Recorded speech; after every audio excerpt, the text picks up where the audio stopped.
The ground had settled. The earth pressed quietly over what everyone believed was a closed case. A simple marker, a shallow mound, and a handful of official forms were all that remained. The investigators had long packed their tools, filed the paperwork, and left behind only the hollow certainty that justice had been served. The city, unaware, carried on as if nothing had happened. But beneath the surface of that calm, something was stirring, something that no one had anticipated. It started subtly. A small anomaly flickered across a system log, almost invisible to the casual observer. No alarm sounded, no voices shouted warnings. The files and reports had already been signed, sealed, and archived. And yet, this anomaly suggested that some part of the story refused to stay buried. The first person to notice it assumed it was a technical glitch. Computers fail, databases misalign, timestamps overlap. Simple, mundane errors, nothing to raise concern. But as hours passed, the anomaly refused to vanish. Each check revealed more detail, more precision, more intent. The digital footprint was too deliberate to be accidental. Someone, or something, had left a mark that should not have existed. Investigators retraced the official timeline. Every transaction, every recorded movement, every digital interaction after the supposed conclusion of the case was scrutinized. The deeper they delved, the less credible the closure seemed. Items that had been cataloged, sealed, and filed were now interacting with systems in ways that were both impossible and disturbing. A message here, a record there, each anomaly appeared in precise intervals, as if carefully orchestrated by someone who knew exactly what the investigators would overlook. Those who had been involved in the original investigation recalled the central figure, the individual everyone thought passive, unremarkable, even compliant. But the anomalies suggested otherwise. Actions implied foresight, an intimate knowledge of processes and procedures that could not have been coincidental. Someone had manipulated the flow of evidence with precision and patience, waiting for the exact moment when it would be impossible to ignore. Each day brought more contradictions. A sealed object recorded a timestamp in the middle of the night. A device marked inactive sent a signal no one could trace. A file, supposedly locked and archived, had been accessed multiple times, showing subtle alterations that no system should have permitted. Every discovery contradicted the original narrative, eroding confidence in what had been considered fact. Atmosphere thickened in the offices of those reviewing the anomalies. Low murmurs replaced idle chatter. Hands shook slightly over keyboards. Eyes darted between screens as evidence stacked against the story everyone had trusted. The initial calm of case closed had evaporated, replaced by an unsettling realization: closure had been an illusion. One particularly strange development involved a sequence of minor events that seemed unrelated at first. A package delivered to the courthouse, a message sent but never received, a record showing movement where no one should have been. Separately, these anomalies could be dismissed. Together, they formed a pattern, one that suggested deliberate orchestration. Someone had planted these breadcrumbs with careful timing, knowing investigators would eventually uncover them, and ensuring that when they did, it would cast doubt on the entire investigation. The object buried beneath the soil became central to this unfolding mystery. For days, its existence seemed irrelevant, forgotten. And then it moved, or, more accurately, something connected to it moved, leaving digital traces that could not be ignored. The realization spread slowly, like ink in water. Whatever had been assumed inert, passive, or final, was not. It had been waiting, observing, and timing its emergence perfectly. The investigators began to question everything. Every report, every witness statement, every recorded observation was examined anew. What had once seemed straightforward was now riddled with inconsistencies. Each anomaly forced the team to acknowledge the impossible. The evidence had defied burial, had refused finality, and had surfaced on its own terms. Tension built not only in the digital logs, but also among those trying to make sense of them. Conversations turned into arguments, arguments into long silences. Some questioned their own competence. Others feared that the truth might implicate someone far beyond the initial scope of the investigation. The lines between victim, perpetrator, and observer blurred with each new discovery. The final and most disturbing detail appeared late one night. A signal originated from the object itself, the very item that had been sealed beneath the earth days before. The recording was precise, undeniable, and impossible. Whoever, or whatever, had orchestrated this knew the systems, the protocols, and the investigators' habits. The activity suggested calculation, foresight, and perhaps an unsettling intelligence that had remained invisible until now. By the time this realization sank in, the quiet calm of closure had vanished entirely. What had been buried was no longer beneath the surface. It had broken through in a way that defied expectation and understanding. The case, thought to be finished, had reopened itself in the most insidious way. The investigators were left with more questions than answers. How had the evidence survived? Who had anticipated every move? And perhaps most haunting of all, what else might be lying beneath the surface, quiet, patient, and waiting for its own moment to emerge? And with that, the first chapter of the story closed, not with answers, but with a haunting realization. The story was far from over. Something buried had refused to stay buried. And those who believed the case was complete would soon discover that closure had been a fragile illusion, shattered by unseen hands, timing, and intelligence beyond expectation. The moment the anomaly revealed itself, investigators entered a space of uncertainty they had never anticipated. Every system they relied on, every protocol they trusted, suddenly seemed fragile. Something, or someone, was deliberately manipulating the evidence, timing it perfectly, making it impossible to rely on the official narrative. Questions multiplied faster than answers could emerge. Investigators began retracing every documented step from the original case, reviewing reports and footage with a scrutiny they had never imagined necessary. Every recorded transaction, every communication, every log entry was examined for inconsistencies. What they discovered was unsettling. There were patterns they had missed, small manipulations buried in the mundane details that now, in hindsight, pointed to a deliberate orchestration. One by one, minor discrepancies became impossible to ignore. A record that should have been static reflected subtle changes over time.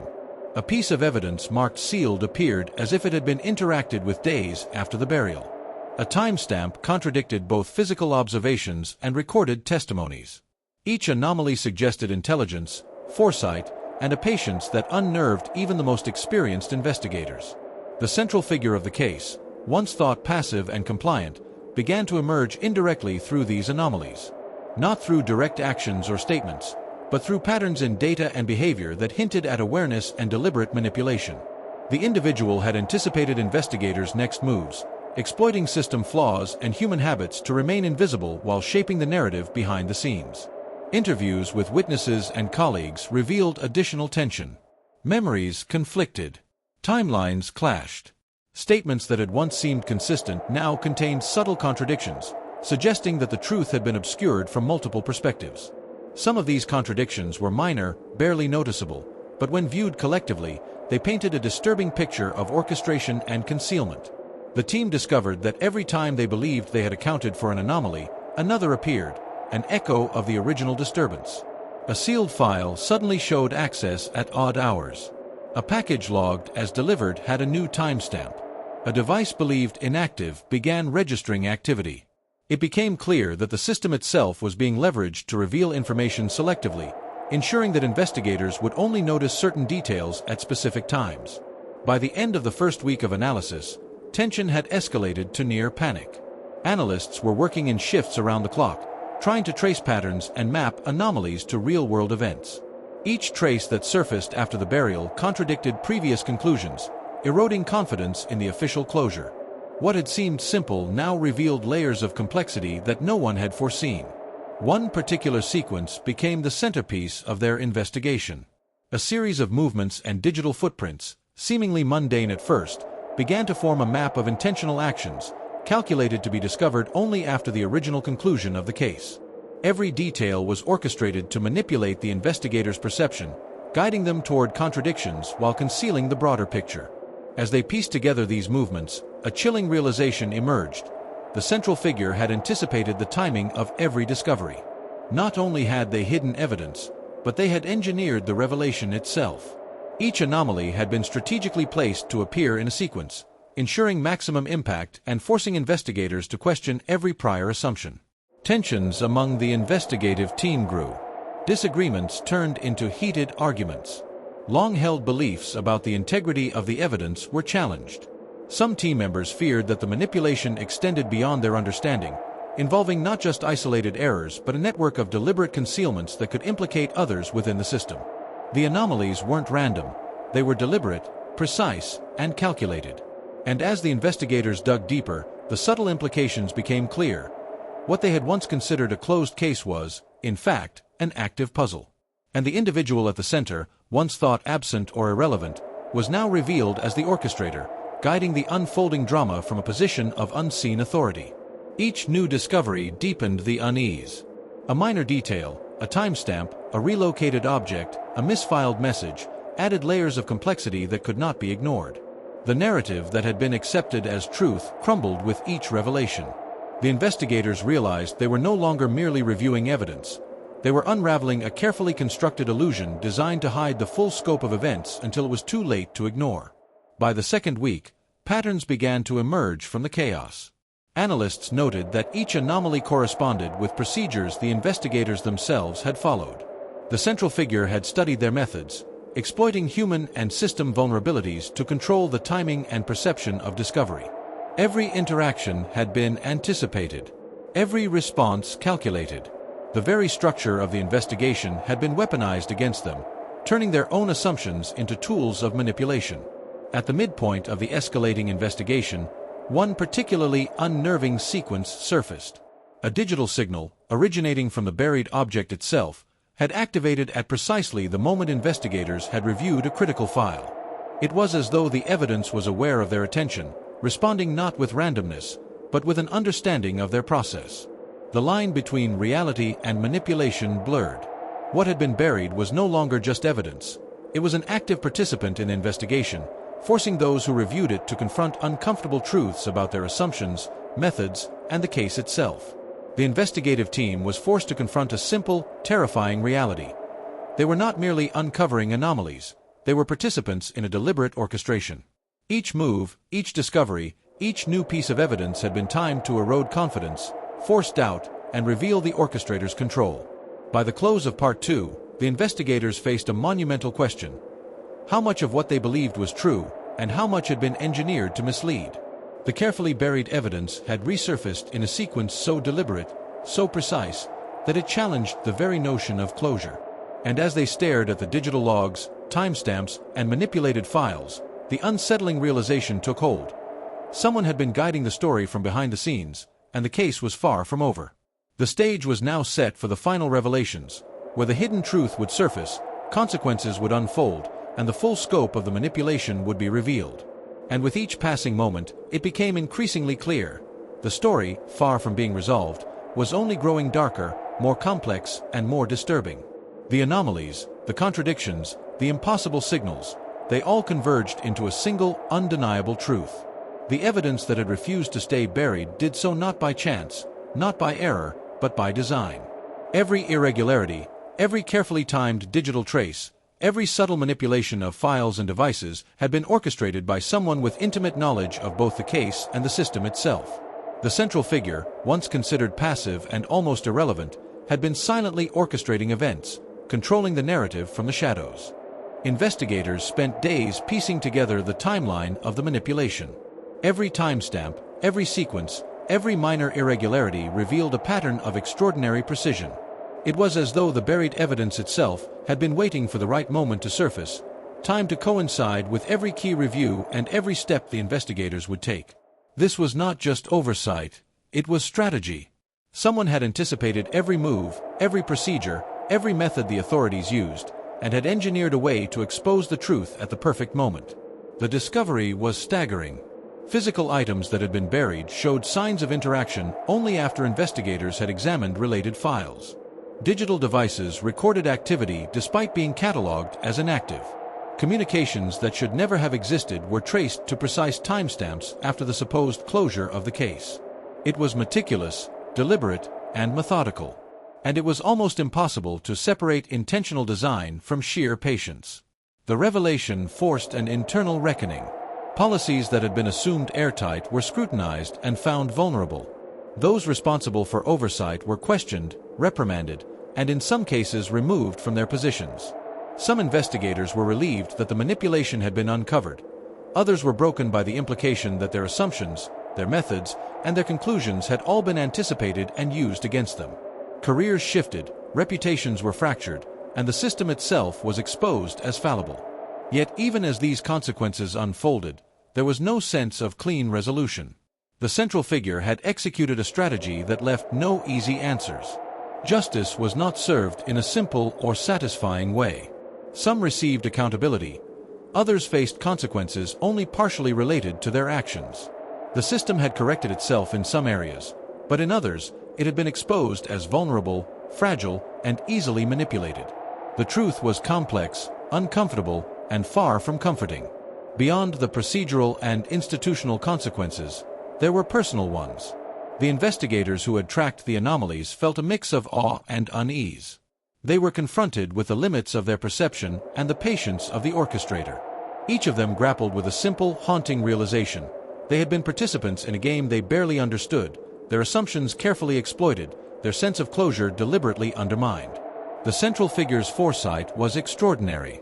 Every move, every interaction, every revelation had been calculated to expose only what could be proven while obscuring the motives, the full scope of planning, and the degree of patience involved. The buried evidence had been a silent player, waiting until the timing was perfect, ensuring that each revelation forced maximum cognitive and emotional impact on those who thought the case was over. As the investigation concluded, the full picture emerged. This was not merely a case of overlooked evidence or procedural error. It was a deliberate orchestration, a test of patience, and a demonstration of control over the systems and people involved. The object buried in the soil, the devices, the digital logs, all were part of a complex strategy that no one had anticipated until it was already unfolding. Even with all the revelations, questions remained.